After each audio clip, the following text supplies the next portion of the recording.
C'est l'heure du sonneur.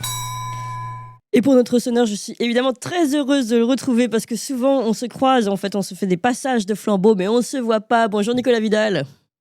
Salut Clémence, comment allez-vous? Ça va? Très Ouais. bien, et vous? Parce que je Ouais. sais qu'hier vous étiez jusqu'à tard à Montpellier et puis vous avez suivi cette manif des auto-entrepreneurs, qui est une manifestation qui était au niveau national. Vous êtes allé à Montpellier où il y avait des entrepreneurs qui étaient présents, des auto-entrepreneurs.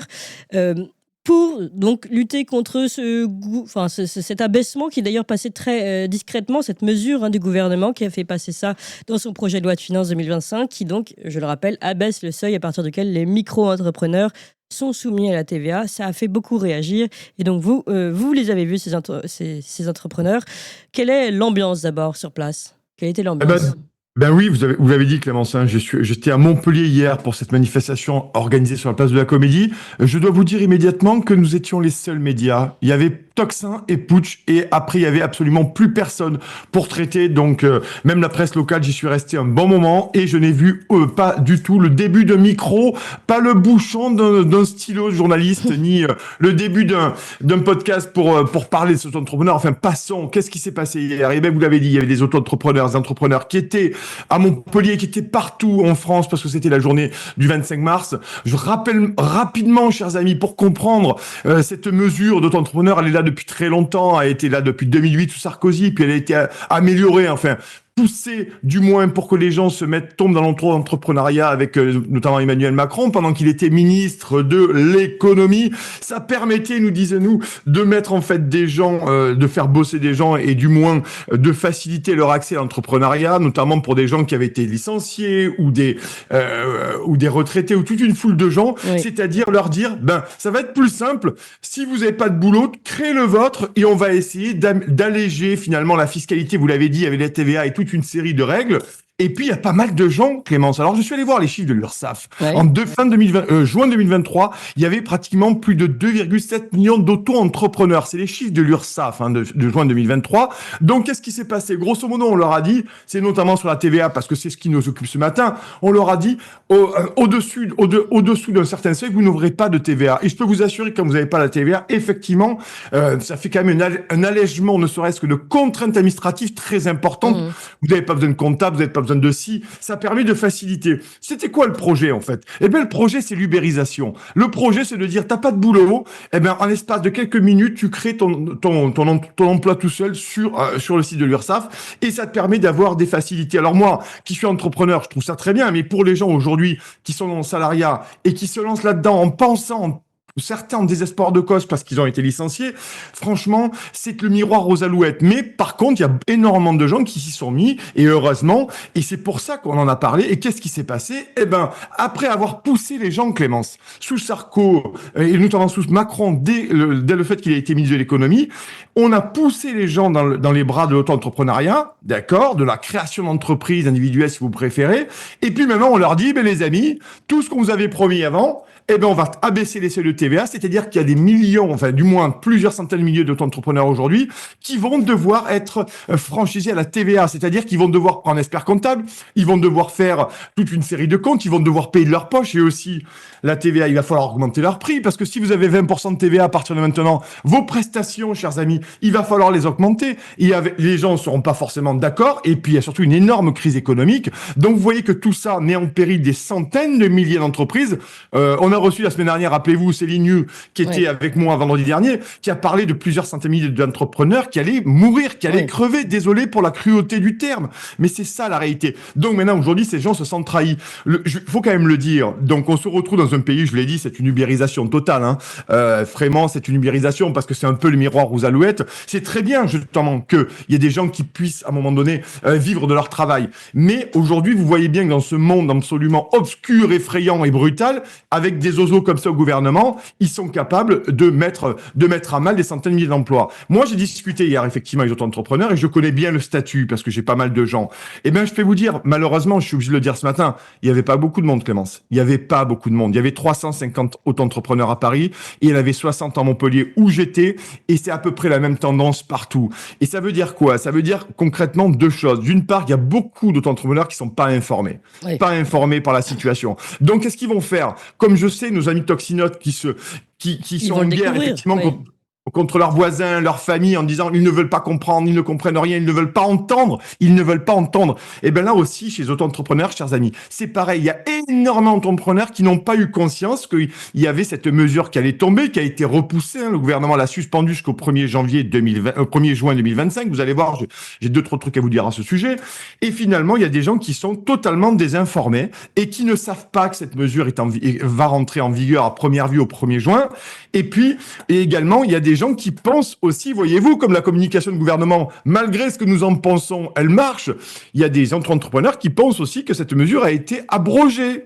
Elle pense qu'elle a été abrogée, alors que le gouvernement n'a fait que la suspendre face à la fronde des auto-entrepreneurs. Donc, il faut le dire, il n'y avait pas grand monde hier à Montpellier, il n'y avait pas grand monde hier de monde à Lille, il faut le dire. Je suis allé sur les réseaux, j'ai eu pas mal d'auto-entrepreneurs au téléphone, des gens, vous savez, c'est notre boulot de journaliste d'être informé, même si on n'est pas sur place. Il n'y avait pas grand monde, il y a eu des vidéos aussi d'entrepreneurs qui étaient vraiment déçus du peu de mobilisation. Mais la réalité, c'est qu'à un moment donné, ça va toucher tous les auto-entrepreneurs. Ça me fait penser, vous savez, à Christophe Chirac, qui était cofondateur du syndicat Antigone, notamment avec le PGE, notamment Christophe Chirac s'était énormément battu contre les mesures sanitaires dans son restaurant et qui nous disait plusieurs fois sur Toxin, qui nous disait j'essaye tous les jours de faire venir des gens dans le syndicat, des entrepreneurs pour essayer de lutter notamment contre l'URSSAF et ainsi le Kesc. Et en fait, les gens lui disaient oh tu sais moi ça va pas tomber sur moi, je vais passer entre les gouttes. Et bien là on est à la même rhétorique. Le problème c'est que c'est un massacre social. Ils sont en train de massacrer l'industrie depuis plusieurs années, depuis plusieurs mois maintenant, enfin depuis plusieurs années. Et là, ils sont en train de faire le même coup avec des entrepreneurs. Et pourquoi? Il faut quand même savoir pourquoi. Parce ils veulent récupérer entre 300 et 400 millions d'euros. Imaginez bien. Je rappelle, chers amis, que les 1200 agences d'État de ce pays nous coûtent 91 milliards d'euros par an. Et par contre, les auto-entrepreneurs et les entrepreneurs, ils pourraient économiser 400 millions d'euros. Ça fait énormément d'emplois qui vont être détruits. Ça fait une économie qui va continuer à être littéralement défrichée. Et puis surtout, moi, ce qui m'a touché, je vais vous le dire, Clément, c'est-à-dire que au-delà de l'ubérisation, il y a quand même des gens. Moi, j'ai rencontré une jeune fille qui s'appelait Blanche, Marion et d'autres, créatrices de bijoux, profs de sphère de yoga. En plus de ça, il faut quand même donner un peu d'espoir aussi. Ce sont des gens qui sont passionnés par ce qu'ils font, Clémence.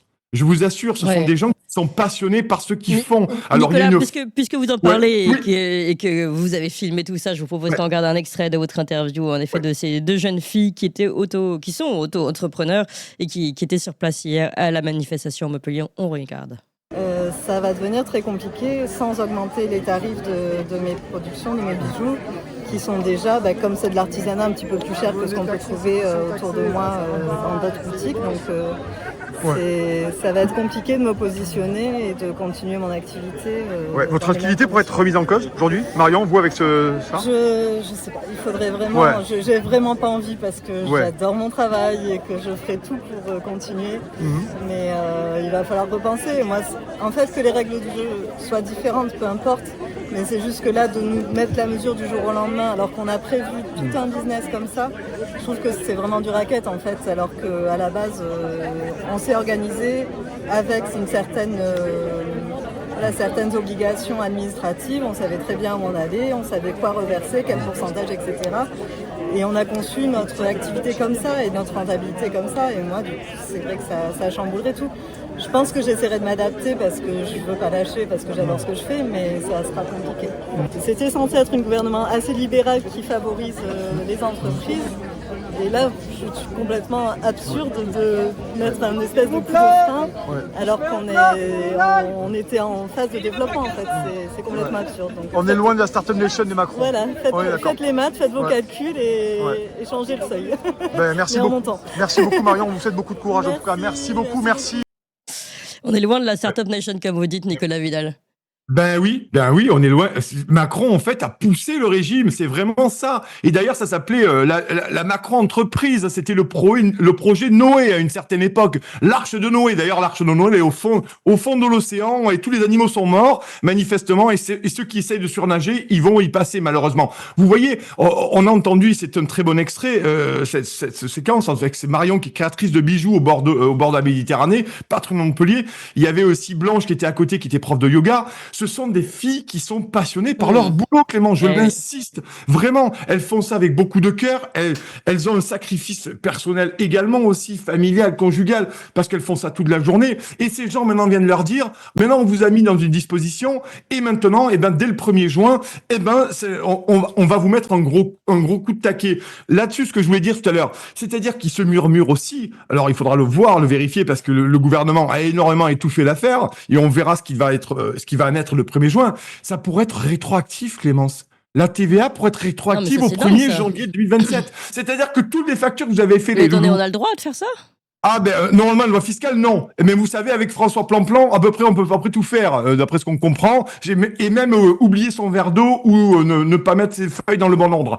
Mais je veux dire, c'est des choses qui aujourd'hui seraient sur la table. Mais on n'a aucune sécurité financière pour les entreprises si du jour au lendemain, d'abord, on leur annonce une nouvelle mesure et qu'en plus, on leur annonce qu'elle est rétroactive. C'est impossible de gérer ça. C'est un truc, c'est pour ça que c'est absolument dingue. C'est-à-dire qu'aujourd'hui, tous ces gens sont dans une crainte et une terreur et une panique absolue parce que ces gens-là, le gouvernement, sont absolument prêt à tout. On verra bien ce qu'il en est au 1er juin. Et c'est pour ça aussi que le gouvernement, vous voyez bien qu'il continue. Alors, pas chez certains, bien entendu, je le sais, pas chez les notoxinotes, mais chez certains auto-entrepreneurs, le fait d'avoir suspendu la mesure a fait que certains auto-entrepreneurs ne se sont plus... Allez, ils ont dit, bon, c'est suspendu, c'est bon, on continue comme avant. C'est pas vrai, c'est absolument pas vrai. Donc, on se retrouve dans une situation catastrophique économique, morale. Elle en a parlé, Marion, elle a parlé de raquettes. Donc, on se retrouve dans cette situation absolument colossale. Et je continue de penser que ces gens-là sont prêts à venir économiser entre 300 et 400 millions d'euros. On pourrait parler de toute une série de gabegies financières qu'on connaît, on en parle sur Toxin tout le temps. Pour ça, et on est très loin de la Startup Nation, on est très loin projet Noé d'Emmanuel Macron qui voulait nous faire un pays d'entrepreneurs, de Startup Nation. Nicolas Vidal, puisque vous parlez de Startup Nation, d'abord, je précise que cette hausse, le fait que le seuil soit abaissé pour commencer à pouvoir toucher la TVA par l'État, s'ajoute à la récente hausse des cotisations sociales en juillet. Et si on rappelle quand même les chiffres des dépôts de bilan, 66 500 entreprises ont déjà déposé le bilan en 2024. Ça fait 2 ans de suite qu'on est en record de dépôt de bilan en France. Donc, est-ce que c'est vraiment le moment aussi de faire de prendre ce genre de mesures ? Et encore une fois, Nicolas Vidal, je voudrais vous faire réagir. Hervé Novelli, ancien ministre, qui est le créateur du statut de l'auto-entrepreneur sur la taxation des auto-entrepreneurs, a réagi sur Sud Radio. Propose d'écouter ce qu'il dit parce que son analyse est particulièrement intéressante. Écoutez. Lorsqu'il y a besoin de trouver de l'argent, on va faire les poches de ceux qui parfois ne peuvent pas se défendre. Et donc là, c'est typiquement ce qu'on appelle à Bercy. J'ai passé 3 ans et demi à Bercy, donc je connais ce qu'on appelle à Bercy une mesure de rendement. C'est-à-dire qu'on a un alibi qui serait la concurrence déloyale, les artisans qui sont pressurés par la pression des auto-entrepreneurs. Tout cela est faux. Tout cela est faux, je l'annonce très calmement. Si la concurrence était si déloyale que cela, ça fait 15 ans que ce statut existe, il n'y aurait plus aucun artisan du bâtiment en France. Or, on sait très bien que pour avoir des travaux chez soi, quand on habite comme moi à la campagne, il faut quand même attendre des mois et des mois avant de voir arriver un artisan. Donc voilà, je suis indigné. J'espère que le gouvernement, je rencontre prochainement la ministre des PME, j'espère que le gouvernement va revenir sur cette mesure parce qu'elle est néfaste, tout simplement. Voilà, une mesure néfaste, c'est une mesure de rendement. Voilà ce que dit le ministre. Parce que ce que je vous disais, Clémence, il y a 5 minutes, je suis d'accord avec le ministre, l'ancien ministre Novelli, c'est lui effectivement qui était à la création de statut d'auto-entrepreneur, et il a entièrement raison, le ministre, l'ancien ministre. Je lui ai dit, c'est entre 300 et 400 millions d'euros. Et ce qu'il dit, pardon, c'est intéressant. Effectivement, j'en ai parlé de ça, vous savez, de cette fameuse concurrence déloyale. J'ai envie de vous dire, ici, dans le petit village de l'Hérault dans lequel je suis, mais dans tous les villages de France ou dans la France périphérique, quand vous avez un problème de chasse d'eau, quand vous avez un problème de haie ou un problème de scie, un petit truc, une entreprise va pas venir. Une entreprise va pas venir faire le déplacement pour réparer un petit truc. Non, c'est l'auto-entrepreneur du coin qui est artisan, qui est dans ce statut, qui viendra, bien entendu, vous aider, vous donner un coup de main. Donc, cette histoire de concurrence déloyale, effectivement, c'est une espèce de pis-aller à tout ça, mais c'est surtout, une nouvelle fois, et je suis d'accord, la chemise, je le répète, c'est oui, une nouvelle fois, une façon de faire les poches aux auto-entrepreneurs et à ceux qui peuvent pas se défendre. Et d'ailleurs, vous voyez, malheureusement, on va espérer que s'il y a des auto-entrepreneurs et des entrepreneurs qui nous écoutent ce matin, il faut qu'ils se mobilisent par rapport à ça, parce que sinon, ils vont passer à la casserole, et je peux vous assurer que la casserole, c'est pas Jojo d'y passer, surtout avec un Emmanuel Macron et un François Bayrou. Oui, c'est pas qu'une casserole, avec la Macronie, c'est plutôt une marmite, hein. On met tout le monde c'est une dedans. marmite, oui. Tous ceux qui peuvent pas se défendre, ça fait quand même un paquet de monde. Merci beaucoup, Nicolas Vidal, Merci journaliste et fondateur de Putsch Média. Vous avez aimé cette émission, vous voulez que l'on continue d'exister et de creuser ces sujets. Sachez que nous n'avons ni subvention, ni milliardaires, ni oligarques derrière nous, que nous ne dépendons que de vous. Donc faites un don à toxin-media.fr, toxin-media.fr, et encore mieux, faites un don régulier pour que nous continuions d'exister. Merci.